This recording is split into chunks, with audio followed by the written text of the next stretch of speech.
Self-destruct. Hey all. All right, so Sir Chonk and I are going to do these separately. These are our reading recaps for January. So I'm doing mine, and then he'll do his, and we'll have that up in the next few days. So just a couple things. I had a few books I didn't like this month, and so I always kind of want to say is like, I set out and I was like, I'm not going to be negative, I'll be positive, but I also want to be honest. So if I don't like something and you do, I'm glad you like it. And I think, any book that somebody likes and connects to is good. Anytime you're reading is good. I'm not trying to, and to be honest, like I was thinking about it and I was like, sometimes people's not liking books ends up like being what helps me find books I do like.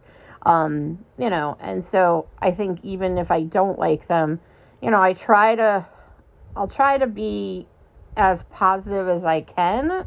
And then when there are things I don't like, usually it's like very specific and I'll explain what I don't like. So anyway, I'm not judging you if you like them and I don't want to come across as negative, but there were definitely a few things I really didn't like this month. So, yeah.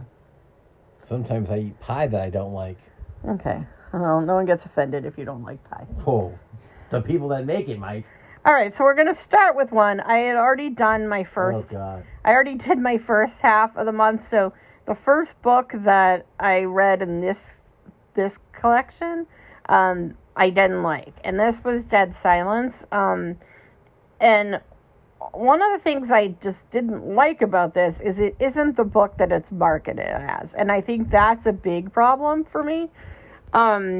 It's basically a romance, but it's highlighted and promoted as this like creepy horror. And the other problem I had with it, and this is a problem I have a lot, and this is a specific thing to me, but I find a lot of times in like thrillers, there's two directions they can go with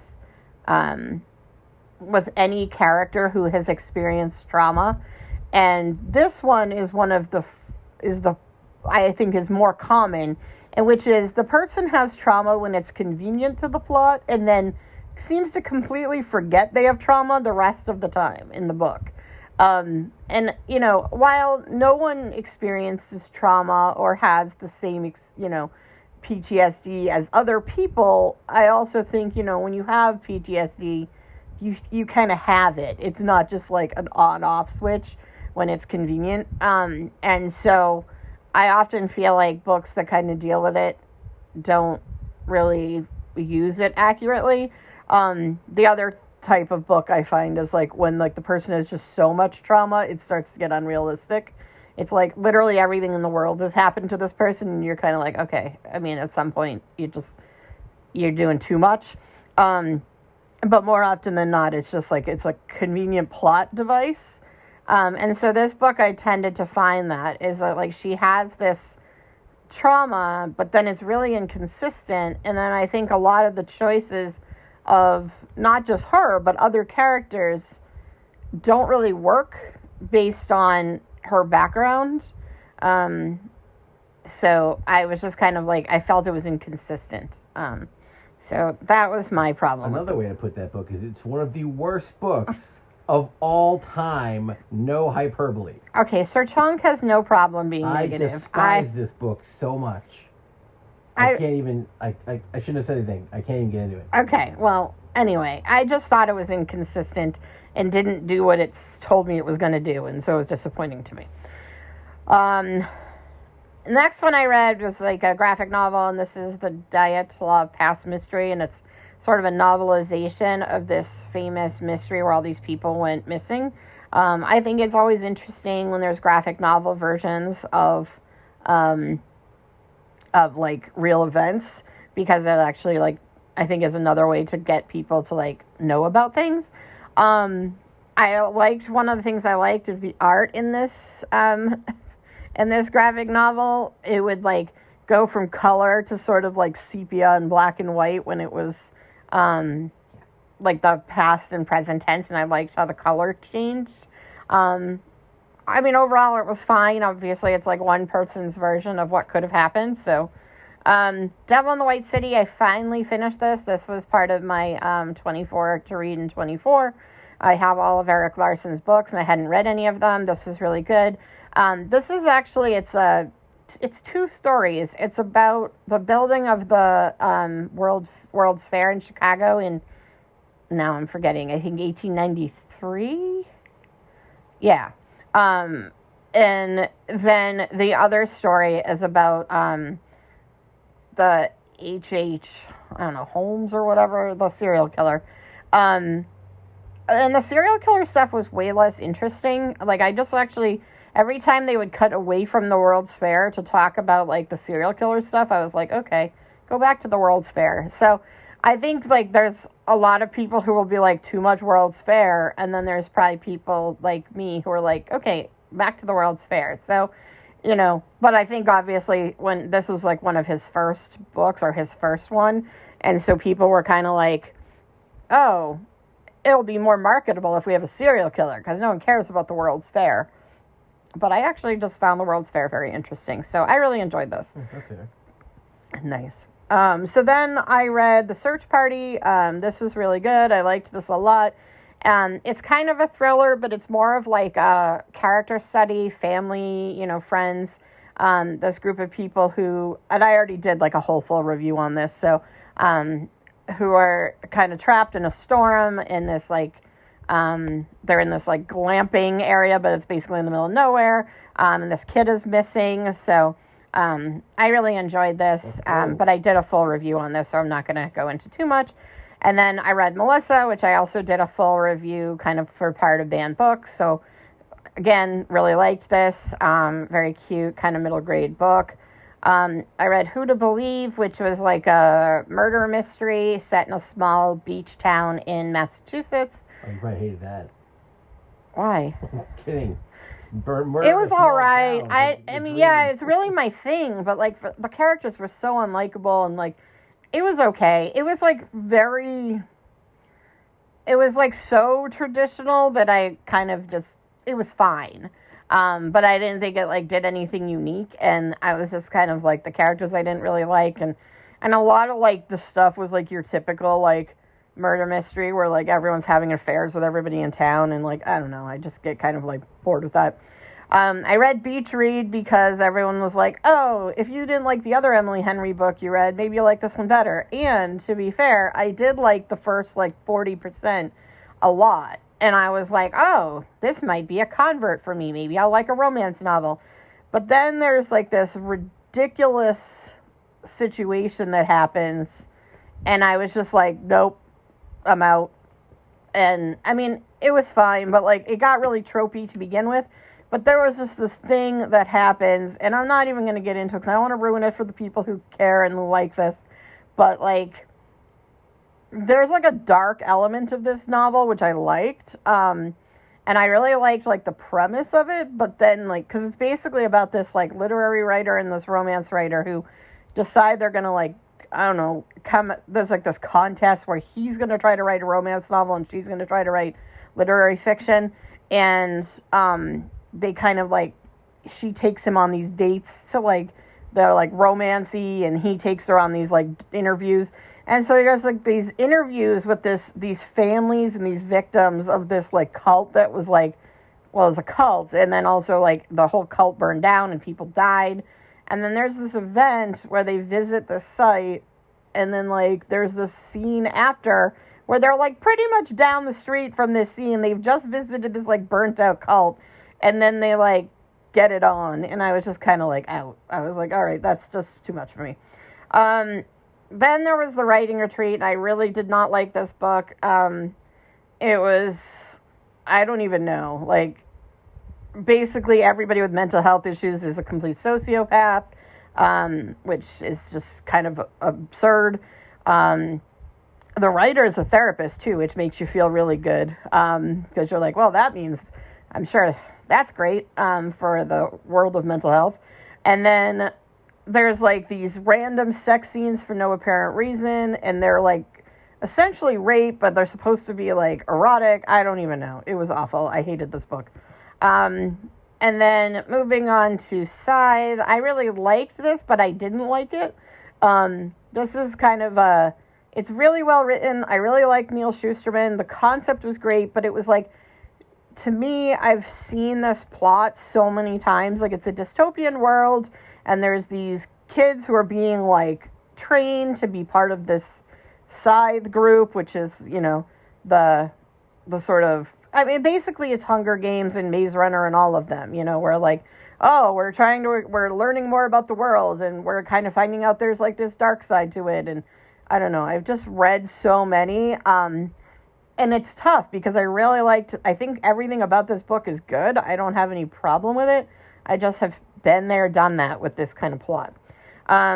Then I reread Kill a Mockingbird, which was part of my Sir Chonk swap, and it's still really good. It's way sadder than I remember, and everything I remembered of it, like, it's not really about racism. I know everyone's like, oh, it's a book about racism, but, like, it's kind of more of just a coming-of-age story about, like, you know, a girl and her dad and her brother and, like, her relationship, and learning how to kind of see the world differently from, you know, all the different kind of people around her, and, you know, not necessarily believing everything she hears, and, you know, questioning things. So, way better than I remember, and also way sadder than I remember. Not better. I mean, I always remembered it as good, but better than I remembered in other ways. Then I read Secret Wars, which was another Sir Chonk one, and I mean, it was what it was. Like, if you're into, like, Secret Wars stuff, you like superheroes. I mean, it's a bunch of superheroes fighting a bunch of villains on a planet. Like, that's either your thing or it's not, and it's not my thing. So, and, like, the female superheroes are just, like the Wasp spends the entire time just, like, worrying about her hair, and, like... And her clothes. It was nonsense, like, honestly. And then my favorite two villains, like, Galactus and Doctor Doom. Galactus just stands there the whole time, and then Doctor Doom basically just, like, plots against everyone, but, like, doesn't actually do anything for most of the book. What are you talking about? Well, he's just plotting. Like, he's in it a lot, but there's no, like, event. It takes a lot of work to defeat the most powerful entity in the world, which he does, spoiler. Yeah, because he stands there. All right. Then I reread... You understood the very complex tale. Anne of Green Gables, and Gables. Really loved it again. Realized it's, like, probably one of, like, my 5 favorite books of all time. And just, I think it's one of the few books that I'm like, yeah, this is one that I, like, just love so much that, like, yeah. Anyway, I loved it. Pause. Okay, so I think we left off with Anne of Green Gables. And like I said, I really, really I don't think I remembered how much I liked this. And so I still really love it. Okay, moving on. The next thing I read was My Last Innocent Year, and this is pretty much right up my alley. It's literary fiction about a woman who is in essentially she has a non-consensual sexual experience. One of her friends basically makes it into a big issue. She, on the other hand, like, just kind of wants to push it under the rug. She ends up in a relationship with her teacher. And it's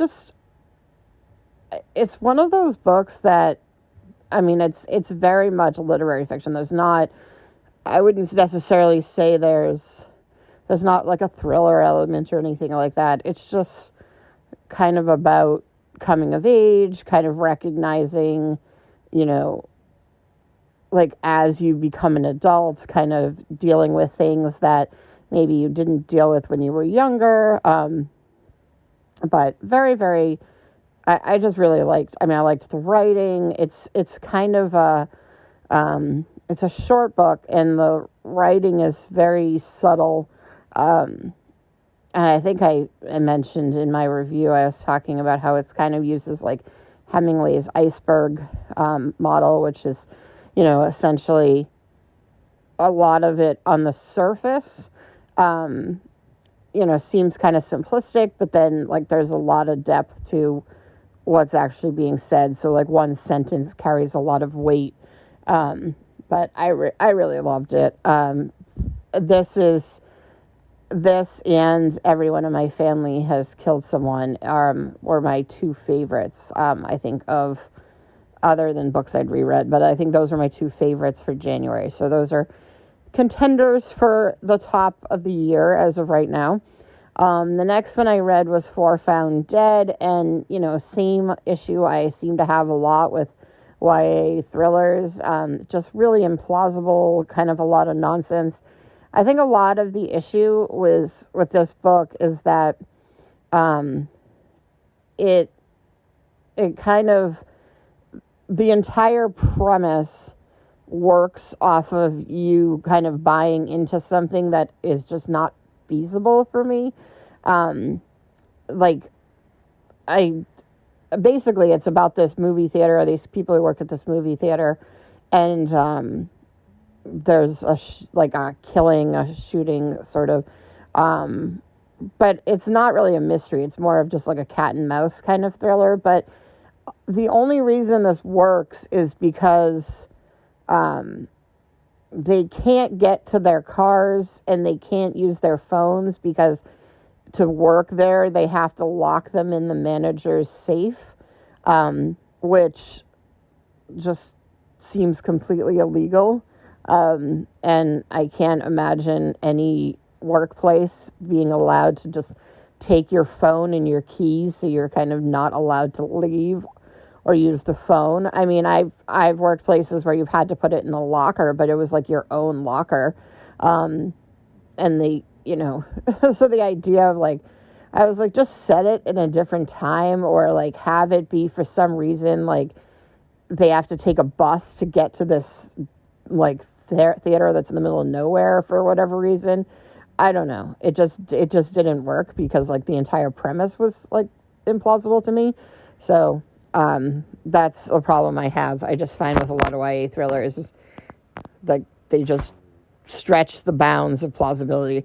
Moving on to Everyone on This Train Is a Suspect. So this was the second, and I did a longer review of this, so I'm not going to go into a ton of detail, but this was the second in Everyone in My Family Has Killed Someone. I really enjoyed this. I didn't like it as much as the first one, but I liked them both. So really liked that. Then I read King Lear, which was part of my swap with Sir Chonk, which is one of the Shakespeare, it's the big Shakespeare tragedy I haven't read. And I got to be honest, I was really disappointed. It didn't have, I guess in terms of Shakespeare, one of the things that's unique is it's pretty nihilistic, which Shakespeare's usually has some kind of moral lesson, and I don't know that there really was one. It was just very dark. But I didn't find the writing where every play, a lot of Shakespeare's plays, they just have this beautiful language and these really amazing soliloquies, and that's part of what I love about Shakespeare. And I didn't really find I didn't find the characters, that there wasn't really a super endearing character. No one had any really, there was one good monologue early in the play. I didn't find the language as good as, or at least as beautiful and poetic as some of his other plays. And I think there's a lot of historical context here, and so I'm sure it's I'd probably enjoy studying the play, I'm sure I'd enjoy seeing it, but I just felt reading it was not as enjoyable as his other plays.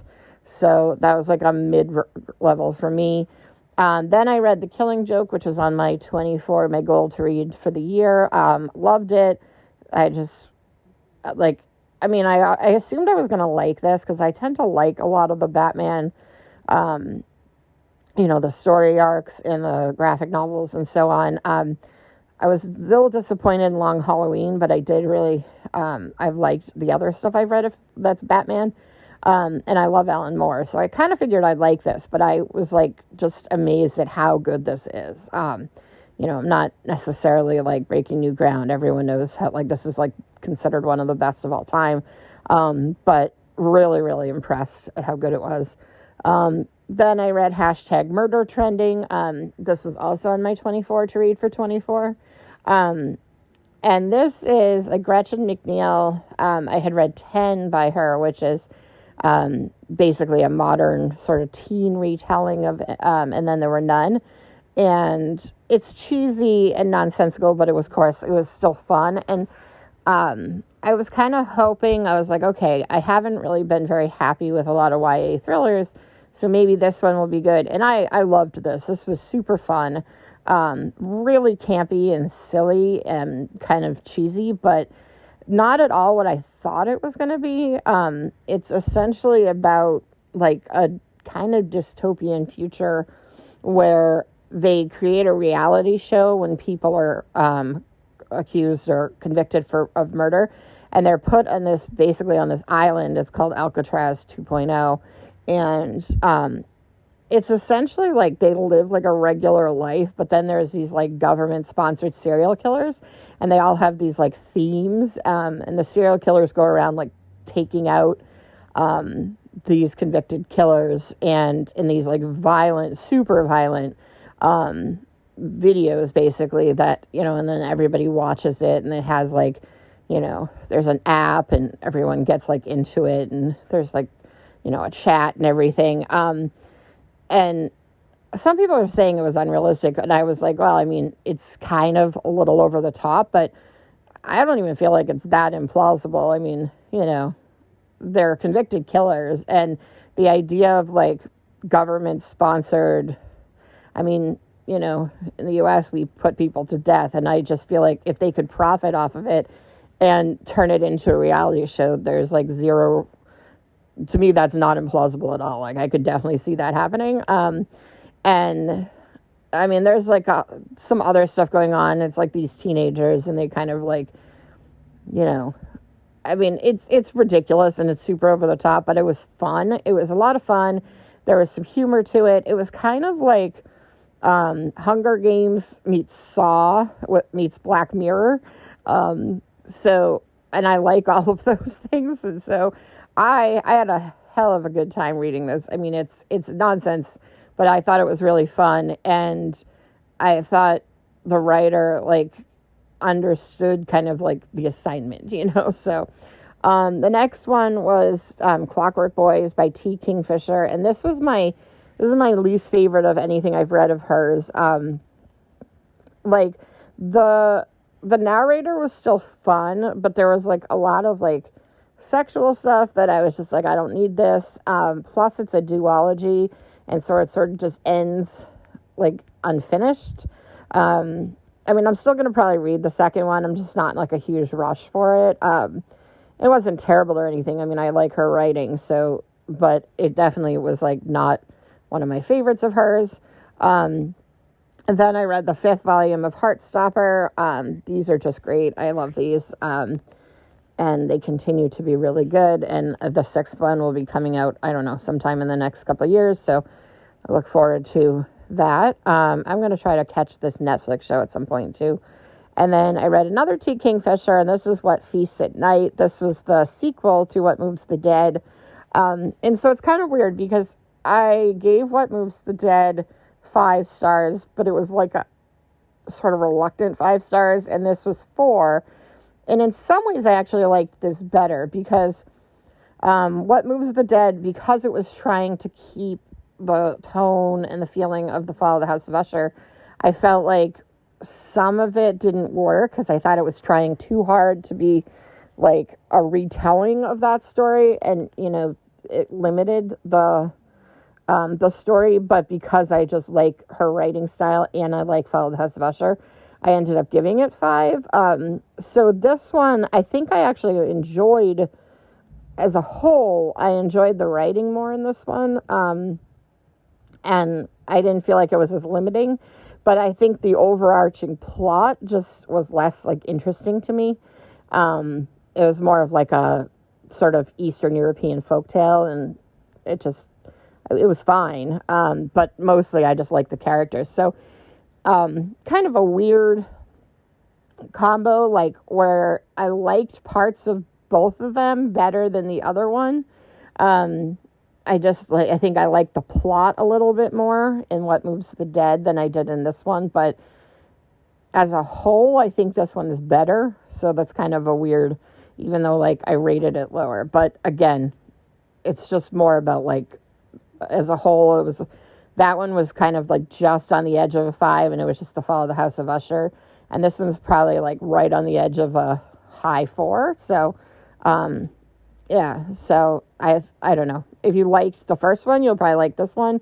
I think they're decent. I mean, they're not as good as Nettle and Bone or House with Good Bones or House of, those are my 2 favorites of hers that I've read still. And then I read another Sir Chonk swap, which was Sometimes You See It Coming. He thought I would hate this, which is kind of weird because I ended up really, really liking it. He was like, oh, it's about baseball and they're like kind of sexist. And I mean, they are, but like, I thought the characters were really intriguing.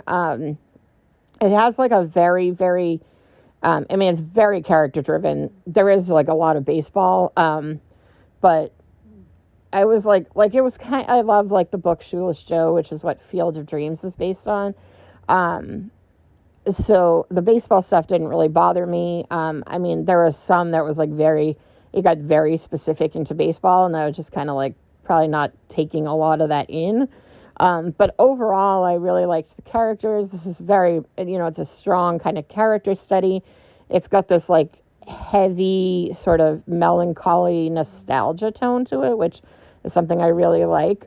So I actually really, really enjoyed this. The only thing I didn't like was I didn't think the ending was the ending was bittersweet rather than like soul crushing. And like, I was kind of hoping for soul crushing. So I ended up liking it rather than loving it. But I mean, most of it I really, really loved. So I like the writing a lot too. So I was kind of surprised that he didn't think I'd like this, because so far this is, other than To Kill a Mockingbird, this is probably my favorite of the ones he's had me read. So that's my January. I know Sir Chonk's going to be back with some more. And that was January. And I've already started making good progress in February, but I'm also reading The Stand, so we'll see how much I end up finishing in February, because The Stand is a whole entity into itself. So all right, see you around. Bye.